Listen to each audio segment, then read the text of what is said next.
pessoal, aqui é o Wellington Oliveira. Vamos conversar hoje sobre o roteiro 2, no laboratório funcional, no módulo de nascimento, na MD5. O assunto é a morfofisiologia macroscópica das vias aéreas, superiores e inferiores. E a gente vai ver um pouquinho sobre as orelhas, interna, média e externa. Ok?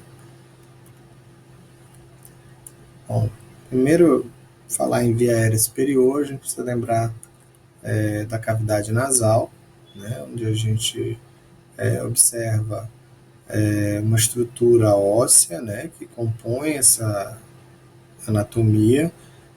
Formando o assoalho, a gente tem o osso da maxila, a lâmina perpendicular da maxila, e uma parte aqui do palatino. Esse pálato, que a gente chama de pálato duro, é completado com o pálato mole, que é formado por essa estrutura de mucosa, tecido conjuntivo e músculos, que vão formar essa parte posterior aqui do pálato. Na parte superior a gente vai ter o osso esfenoide, uma parte do osso frontal aqui na frente e o osso nasal. A parte mais posterior a gente vai ter o osso esfenoide, principalmente, formando aqui essa parede final aqui da cavidade nasal e uma parte aqui já da nasofaringe. Okay? Na entrada, a gente observa também a contribuição na cavidade nasal das cartilagens nasais. Então a gente vai ter cartilagem na extremidade aqui do nariz, e a gente não consegue ver aqui, mas dividindo a cavidade nasal em duas partes, nós vamos ter um septo nasal. E esse septo nasal ele é parte óssea, parte cartilaginosa, formada pela cartilagem septal. Vindo de frente para trás, a gente observa aqui o vestíbulo nasal, a entrada do nariz, e logo em seguida a gente percebe a formação das conchas, concha nasal inferior, concha nasal média, concha nasal superior. Essas conchas superior e média são formadas pelo osso etimoide, assim como aqui a lâmina cribriforme, por onde vai passar as fibras do nervo olfatório. E aí nessa região dessas duas conchas a gente vai ter um epitélio chamado de epitélio olfatório, que vai ser melhor descrito na histologia. E entre as conchas a gente vai ter os meatos. Então tem um meato nasal inferior, um meato nasal médio e um meato nasal superior. Vindo mais para a região posterior, nós vamos ter essa abertura aqui, chamada de coanas, que vai dar comunicação entre a cavidade nasal e a nasofaringe. Então aqui atrás a gente vai ter a nasofaringe e mais abaixo a orofaringe comunicando com a cavidade oral. A nasofaringe a gente ainda vai encontrar aqui o osteofaríngeo da tuba auditiva, a presença de tonsilas, no caso aqui a tonsila faríngea. Basicamente são as estruturas que a gente destacaria aqui na cavidade nasal. Num olhar frontal, ou seja, no plano coronal, aqui a gente vê inclusive um corte coronal no adulto e na criança, chama atenção a algumas estruturas que estão mais desenvolvidas no adulto que ainda não se desenvolveram na criança. Por exemplo, o septo nasal que a gente falou ainda agora, ele está cartilaginoso ainda aqui na criança, enquanto que no adulto ele já está nesse nível, nesse corte, você vê toda a estrutura óssea, a lâmina perpendicular aqui do etimoide e uma parte do vômer. Ele só vai ter cartilagem na parte mais anterior, como eu falei, já próximo às narinas, né? A gente observa aqui já uma formação das conchas e dos meatos, tá? Sendo que a concha nasal superior ela é ainda muito discreta. Aqui a gente já consegue ver inferior, a média, superior, os meatos bem desenvolvidos, né? Nessa imagem aqui do Sobota, a gente destaca até um desvio de septo nasal, né? Coisa curiosa, para ser anatômico, mas como são imagens de dissecação, eles preservaram a anatomia alterada também, tá? Nesse corte, a gente observa também os seios paranasais, né? O seio maxilar aqui, direito e esquerdo, tá? Os seios etimoidais ou células etimoidais, e aqui um pedacinho do seio frontal, tá? Se a gente observar na criança, você tem aqui apenas um pequeno pontinho desse lado, e desse quase não dá para ver, dos seios maxilares, que ainda vão se desenvolver, né? Olhando para a figura da direita, você observa que exatamente esse pontinho laranja aqui, ó, que está comparado com a imagem da criança aqui. Tá? Então, o que esse colorido aqui significa? A cada linha, né, que vai aumentando aqui, isso aqui é a cavidade. Né? Então, eles tentaram demonstrar aqui que a cada período de tempo, essa cavidade vai aumentando, né? No caso aqui nos seios maxilares e aqui nos seios frontais. Né?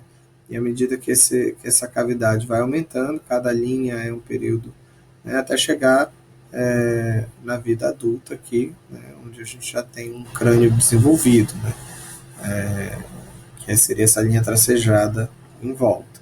Tá? Então, esses seios eles têm um crescimento proporcional ao crescimento do crânio. Né? À medida que o crânio vai crescendo, também vai crescendo a cavidade, né? As cavidades vão aumentando. Outro destaque é o posicionamento do palato, né? A gente viu agora ali a formação pela maxila, a maior parte pela maxila.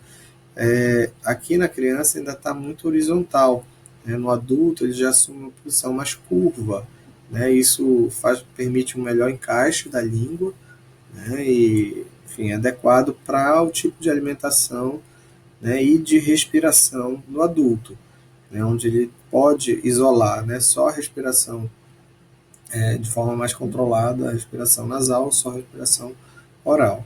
A criança ela precisa amamentar, né? Então esse teto, né, da cavidade oral, esse palato mais plano, ele facilita, né, diminui o esforço da criança nessa pressão entre a língua e o palato e, naturalmente, facilitando o processo de amamentação. Né? Existem algumas síndromes que modificam esse palato, por exemplo, ela dificulta, né? A criança fica um respirador oral, respira muito pela boca, né? Então o ideal é que ele tenha essa evolução, tá bom? Mas seriam os principais destaques para a questão dos seios e desenvolvimento da face, né, na via aérea superior. A gente aproveita aqui para observar essa comunicação. A gente vendo agora o ósseo faríngeo da tuba uterina, da tuba auditiva, desculpa. Esse ósseo ele comunica essa tuba aqui, né, a tuba auditiva, comunicando a faringe, a nasofaringe, com a orelha média. Né? Então, a orelha média, né, vai ter essa cavidade aqui, né, chamada também de cavidade timpânica, né, limitada pela membrana timpânica e pelo osso temporal aqui, onde entre elas, dentro da cavidade, nós vamos ter esse conjunto de ossos, né, que são os menores ossos do corpo humano, tá, que é o martelo, o estribo e a bigorna lá atrás. Tá?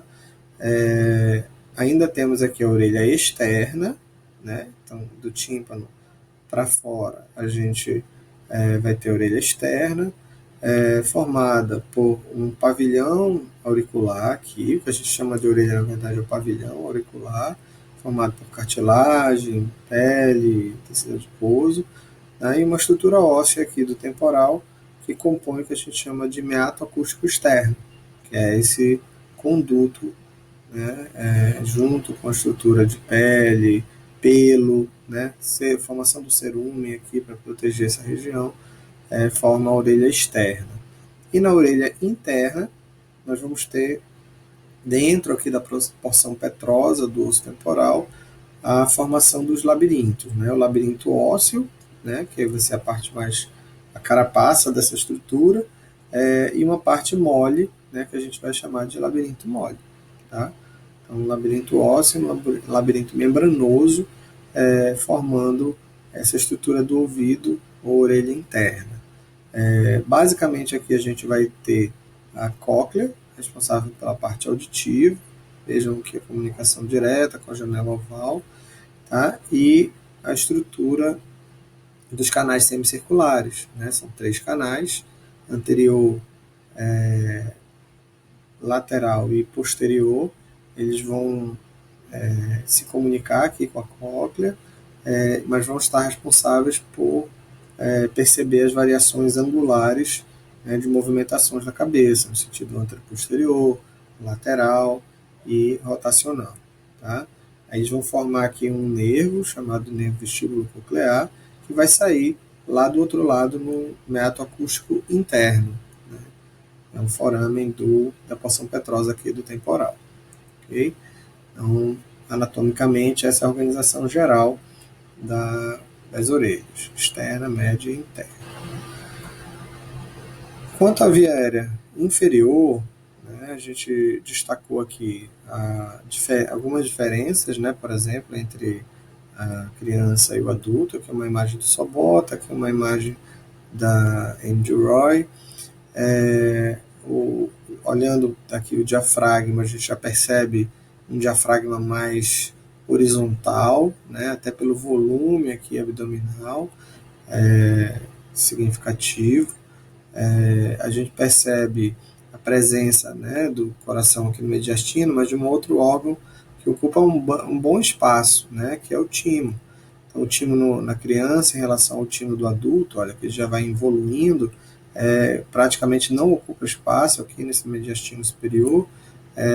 Já na criança ele tem um papel fundamental no processo de defesa, e isso faz com que ele tenha um processo de aumento de volume significativo.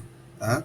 Isso, claro, que concorre em espaço aqui com a área pulmonar, né? O pulmão já está todo desenvolvido, porém ainda, né, com um grau de imaturidade, dependendo da idade, né, ele vai evoluindo. Aqui a gente observa o pulmão do adulto, né, os 3 lobos, lobo superior, lobo médio e lobo inferior direito, tá? A fissura horizontal, a fissura oblíqua, vai ficar melhor para ver na outra imagem. Aqui a fissura oblíqua esquerda, dividindo em lobo superior e inferior esquerdos. Tá? A presença da pleura, a presença do pericárdio, né? A caixa torácica aqui, né? A formação das costelas e músculos intercostais aqui, ó, bem nítido aqui nessa imagem, né? Formando esse arcabouço junto com o externo aqui, fechando a caixa torácica. Tá? Nessa outra imagem, a gente observa a organização da árvore brônquica, né, começando pela traqueia, os anéis cartilaginosos traqueais, a carina traqueal, essa cartilagem que divide em brônquio principal direito e esquerdo, e como vocês já viram lá no MD3, né, eles têm diferenças. Né? O direito ele é mais curto, ele é mais largo e ele é mais vertical, enquanto que o esquerdo ele é mais longo, mais estreito, né, mais delgado e mais horizontal, se dividindo em lobo bronquilobar superior e bronquilobar inferior, proporcional aos 2 lobos do pulmão esquerdo. Do lado direito, nós vamos ter um bronquilobar superior, para o lobo superior. Ainda vamos ter um brônquio intermédio aqui, que vai se dividir em brônquio lobar médio e inferior, para vir para o lobo médio e lobo inferior. Cada cor dessa aqui representa um brônquio, terciário, né, ou segmentar, que vai para cada segmento, né? Então, no lobo superior, por exemplo, tem 3 segmentos: segmento superior, apical, segmento anterior e segmento posterior. Então você tem três, o lobar superior se divide em 3 brônquios segmentares, tá? E assim vai para o médio, para o inferior e o superior e inferior do lado esquerdo. Tá? Então, os pulmões eles têm uma face costal, né? Tem uma face mediastinal, que a gente não consegue ver direito aqui, e uma face diafragmática, com algumas impressões, né? Por exemplo, aqui a incisura cardíaca, e que vai formar essa parte mais alongada aqui no final do lobo superior, chamada de língula. Tá? Basicamente, assim, em forma de síntese, né, de que seria mais importante vocês lembrarem nesse momento, essas eram as nossas considerações para esses sistemas em relação ao nascimento, ok? Então, um bom estudo para vocês. Nos vemos lá no nosso laboratório morfofuncional.